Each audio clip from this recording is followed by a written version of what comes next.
আসসালামু আলাইকুম ওয়া রাহমাতুল্লাহি ওয়া বারাকাতুহু। কাছের দূরের দেশ ও বিদেশে যারা যেখানে আছেন সবাইকে জানাই সালাম, শ্রদ্ধা, শুভেচ্ছা, ভালোবাসা। আপনারা অনেকেই জানেন যে আমার নিজস্ব ইউটিউব চ্যানেল গ্রেট সেলিব্রেশন থেকে আমি ধর্মীয় ব্যাপার বিভিন্ন সময়ের কন্টেন্ট তৈরি করে পোস্ট করি।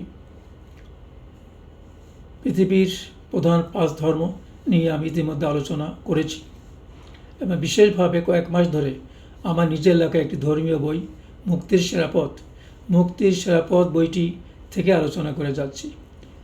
যারা নিয়মিতভাবে আমার এই আলোচনা শুনছেন তারা জানেন যে আমি এই বইটি লিখেছি পৃথিবীর 5টি প্রধান ধর্ম নিয়ে: সনাতন হিন্দু ধর্ম, বৌদ্ধ ধর্ম, ইহুদি ধর্ম, খ্রিস্টান ধর্ম এবং ইসলাম ধর্ম। এই ধর্মগুলি কোন ধর্মটি সঠিক, কোন ধর্মটি সঠিক নয়, কোনটির সমালোচনা বেশি, কোনটির সমালোচনা কম, এ সমস্ত বিষয় নিয়ে অনেক গভীরভাবে আলোচনা, বিশ্লেষণ, তথ্য যাচাই বাছাই করে বইটি লেখা হয়েছে। আর বইটি পূর্ণাঙ্গভাবে জানার জন্য, যাতে দর্শক শ্রোতা আগ্রহ সৃষ্টি করতে পারে, আগ্রহান্বিত হয়, সেজন্যই আসলে আলোচনা, সংক্ষিপ্ত আলোচনা থেকে মানুষ আকর্ষণ বোধ করবে বইটি সংগ্রহ করার জন্য, সেটি প্রধান উদ্দেশ্য। যাই হোক, ইতিমধ্যে বইটি প্রায় শেষ পর্যায়ে চলে আসছে। অনেকগুলো আলোচনা আসছে, প্রায় 12-14টা পর্ব হয়েছে এই বইটি। আজকে হবে শেষ পর্ব, এরপরে আর কোনো আলোচনা নেই। আমরা বইটি দেখে নিই।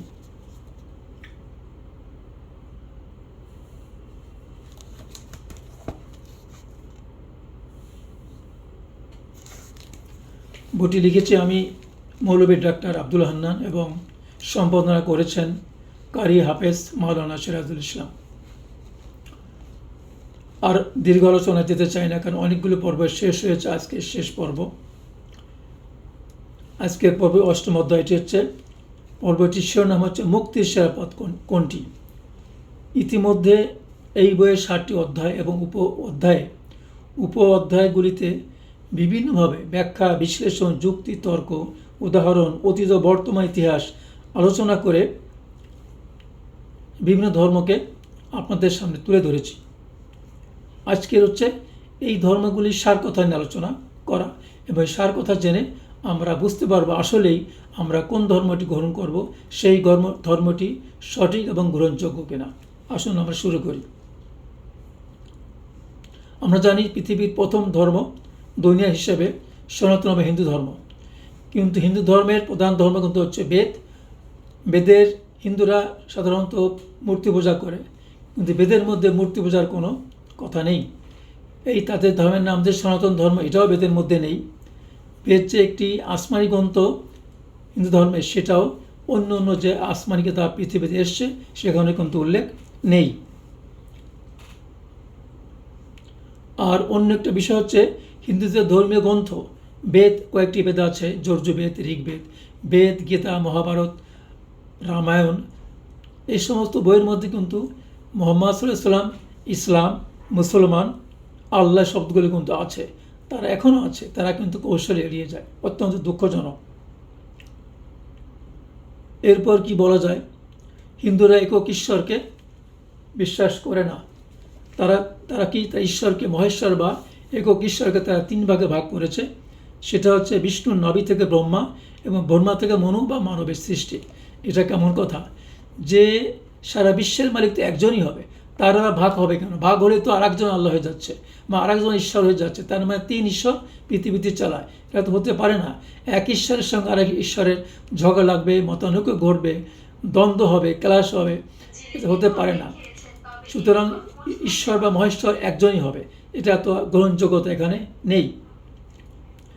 ভগবান শ্রীকৃষ্ণ গোরা এক ঈশ্বর অনেক সময় বলে থাকে, কিন্তু ভগবান শ্রীকৃষ্ণ মানুষ হিসেবে এসেছিলেন। যে ভগবান হবে সে তো ইনভিজিবল, অদৃশ্য হবে, সে মানুষই কেন আসবে একটা জিনিস।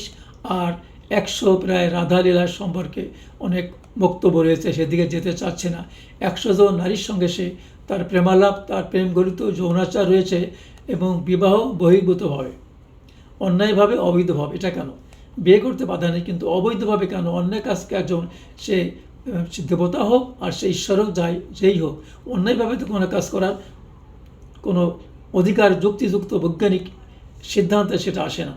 একটা বিষয়, এটা গ্রহণযোগ্যতা নেই। শ্রীমদ্ ভগবদ গীতায় ভগবান কৃষ্ণ বলছেন অর্জুনকে, স্বধর্ম নরকবাসী হলেও পরধর্ম হতে শ্রেষ্ঠ। এটা ভগবদ গীতার কথা, সবাই জানে হিন্দুরা। স্বধর্ম নরকবাসী হলেও পরধর্ম হইতে উত্তম। তার মানে নিজের ধর্ম যদি পালন করে তুমি জাহান্নামে যাও কোনো সমস্যা, নরকে যাওয়ার সমস্যা নেই, কিন্তু পরের ধর্ম পালন করার দরকার নেই।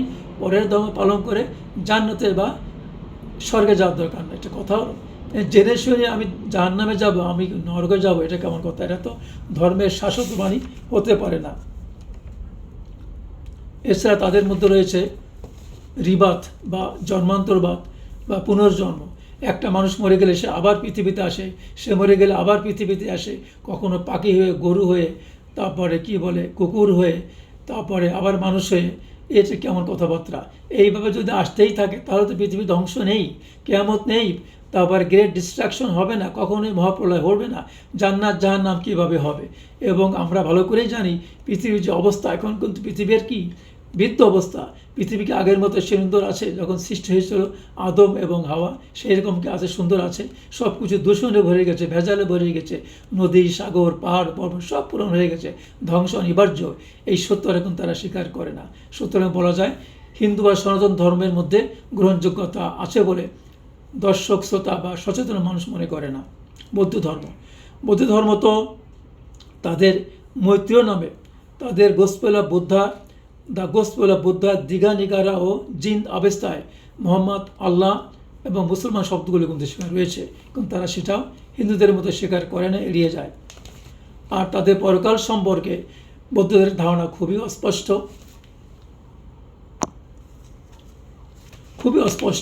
তারা মনে করছে, তারা বলে অহিংসা পরম ধর্ম এবং ভিক্ষা করে, ধ্যান করে জীবনযাপন করার কথাই বৌদ্ধরা প্রচার করে থাকে। এবং পরকালকে ভালো কাজ করে পরকাল আসে, কিন্তু সেই পরকালের বৈশিষ্ট্য কেমন হবে, আকার ইঙ্গিত, তারপর সেখানকার জীবন কেমন হবে, এর বিস্তারিত ব্যাখ্যা ত্রিপিটক বা তাদের অন্য ধর্মগ্রন্থে নেই। শুধু অহিংসা পরম ধর্ম এবং ধ্যান করে যাও। এটা হচ্ছে মানে খুব অস্পষ্ট একটা ধর্ম, যদিও এদের কোটি শত শত কোটি তাদের অনুসারী রয়েছে। খ্রিস্ট ধর্ম একটি বড় ধর্ম এবং এতে আসমানি কিতাব আছে এবং একজন আল্লাহ প্রেরিত নবী আছে, তিনি হচ্ছেন ঈসা আলাইহিস সালাম। দুঃখের বিষয়, প্রধান বা আদি যে বাইবেল, সেই বাইবেলের নাম হচ্ছে ইনজিল শরীফ। সেটা পৃথিবীতে এসেছে হিব্রু ভাষায়। দুঃখজনকভাবে হিব্রু ভাষার সেই আদি বাইবেল বা ইনজিল শরীফ কিন্তু আর এখনকার খ্রিস্টানরা পালন করে না।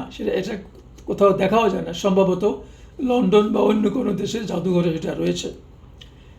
এবং কেন দেখা যায় না? ওর মধ্যে যে বিধিনিষেধ ছিল, আদি বাইবেলের যে বিধিনিষেধ ছিল, সেটা তখনকার সময় যে রাষ্ট্রপ্রধান, শাসক, পুরোহিত, তারপরে অধিকারীগণ, ধনী শক্তিশালী ব্যক্তিদের পক্ষে ছিল না। তাদের ক্ষতি হতো, জীবনযাপনে তারা বড় হতে পারতো না, শোষণ করতে পারতো না, অন্যায় এবং অবিচার করতে পারতো না। সেজন্য তারা নিজেদের মতো করে তারা সেই বাইবেলকে তারা কাটছাঁট করে সংযোজন, বিয়োজন, বিশ্লেষণ কাটছাঁট করে তারা নতুন বাইবেল তৈরি করেছে, যে বাইবেলের নাম হচ্ছে কি নিউ টেস্টামেন্ট। যদিও বা ইনজিল শরীফ এটার নাম দিয়েছে নিউ টেস্টামেন্ট। এই অবস্থা সেখানে কিন্তু তাদের এই আদি যে বাইবেল ছিল হিব্রু ভাষা বাইবেলে, সেখানে কিন্তু মোহাম্মদ সাল্লাল্লাহু আলাইহি ওয়াসাল্লামের নাম আছে।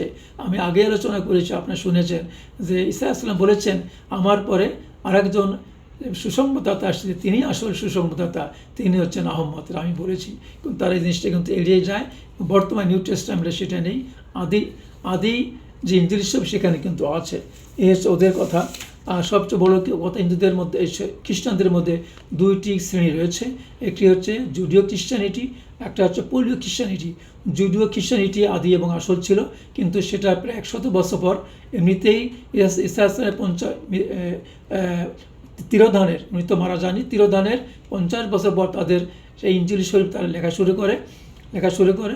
সেটা আদি ছিল, কিন্তু পরবর্তীতে এই জুডিও খ্রিস্টানিটি এটি নিয়েই ছিল, আদি নিয়েই ছিল, কিন্তু পরবর্তীতে পোলীয় যে খ্রিস্টানিটি, পোল একজন দেবতা হিসেবে খ্রিস্টানরা মানে, সে পোল কী করেছে, ওইটা সরিয়ে দিয়ে জুডিও খ্রিস্টানিটি যে আদি যে বাইবেল ইনজিল শরীফ সেটা সরিয়ে দিয়ে এটা নতুন একটি ইনজিল শরীফ তারা তৈরি করেছে, যেটাকে তারা নিউ টেস্টামেন্ট বলে, আগেই বলেছি।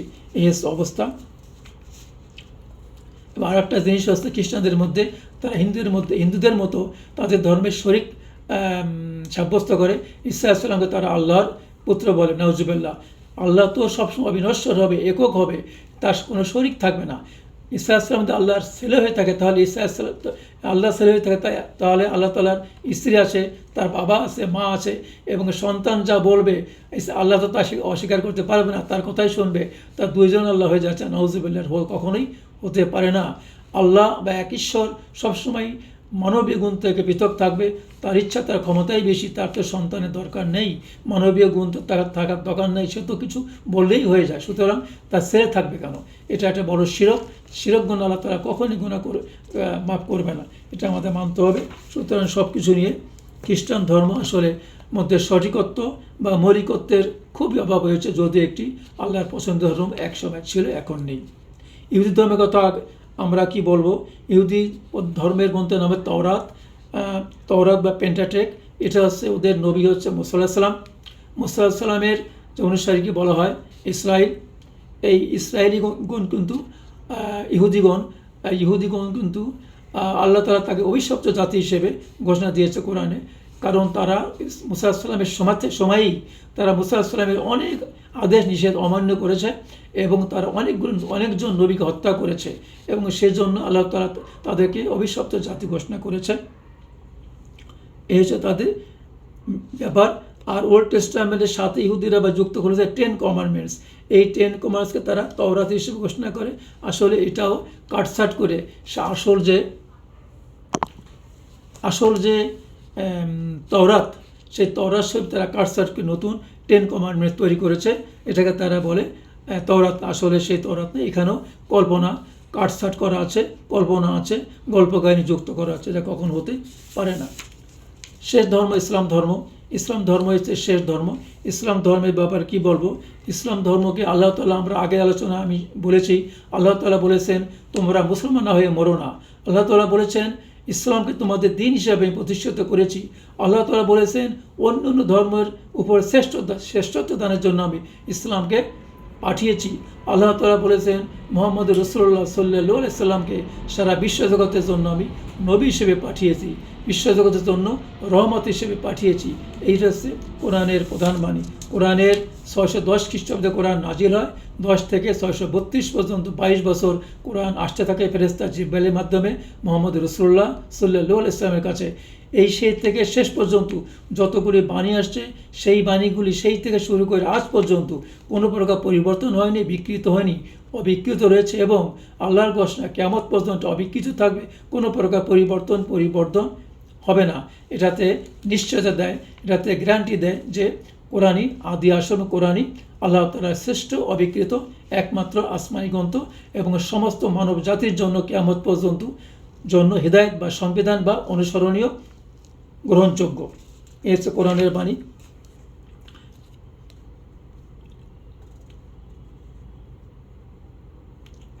রাসূল সাল্লাল্লাহু আলাইহি ওয়াসাল্লামের অনেক মুজিজা ছিল, সেটা আলোচনা করতে চাই না। একটা মুজিজাই হচ্ছে তিনি মেরাজে গিয়েছিলেন, যা অন্য কোনো নবীর সেটা সৌভাগ্য হয়নি। তিনি সপ্তম আসমানে গিয়ে মহান রব্বুল আলামিন আল্লাহর সঙ্গে দেখা করেছেন, কথা বলেছেন পর্দার আড়ালে। এটা কোনো নবীর ভাগ্য হয়নি। সব কিছু নিয়ে শেষ কথা হচ্ছে, আমাদের মুসলমান ধর্ম খারাপ লোক রয়েছে, শাসক শ্রেণী খারাপ রয়েছে, এখানেও ছিনতাই, ডাকাতি, নাজায়েজ কাজ হয়। এটা কিন্তু কোরআনের কথা নয়, এটা হাদিসের কথা নয়। কোরআন ও হাদিস মুসলমানদেরকে অন্যায় করতে বলেনি, দুর্নীতি করতে বলেনি, ভেজাল করতে বলেনি। এটা মানুষের দোষ, কোরআন ও হাদিসের দোষ নেই। এবং দুঃখজনকভাবে কোরআন হাদিসের বাণী পৃথিবীর অনেক মুসলমান দেশেই নাই, সেজন্যই মুসলমানদের উপরও আল্লাহ তাআলা পক্ষে গজব আসছে। সেটা কিন্তু সেজন্য ইসলাম বা খাঁটি ধর্ম হবে না, এটা কিন্তু না। কোরআন হাদিস যাচাই করে বলতে হবে কোন ধর্মটা আসল। শেষ কথা হচ্ছে, আমরা অনেক আলোচনা শুনলাম, অনেক পাঁচ ধর্ম নিয়ে বিভিন্নভাবে আলোচনা সমালোচনা শুনলাম, ব্যাখ্যা বিশ্লেষণ শুনলাম। এবার আমাদের কি পছন্দের পালা। আমাদের পছন্দ করতে হবে আমাদের কোন ধর্মটি সঠিক। সেটি কি হিন্দু সনাতন ধর্ম, নাকি বৌদ্ধ ধর্ম, নাকি খ্রিস্টান ধর্ম, নাকি ইহুদি ধর্ম, এবং নাকি শেষ ধর্ম ইসলাম। আল্লাহ তাআলা আমাদের সবাইকে সঠিক ধর্ম সুন্দরভাবে অনুসরণ করে গ্রহণ করে দুনিয়া ও আখিরাতে শান্তি ও মুক্তির ব্যবস্থা করুক। সবাই ভালো থাকুন, সুস্থ থাকুন। আবার দেখা হবে। আসসালামু আলাইকুম ওয়া রাহমাতুল্লাহি ওয়া বারাকাতুহু।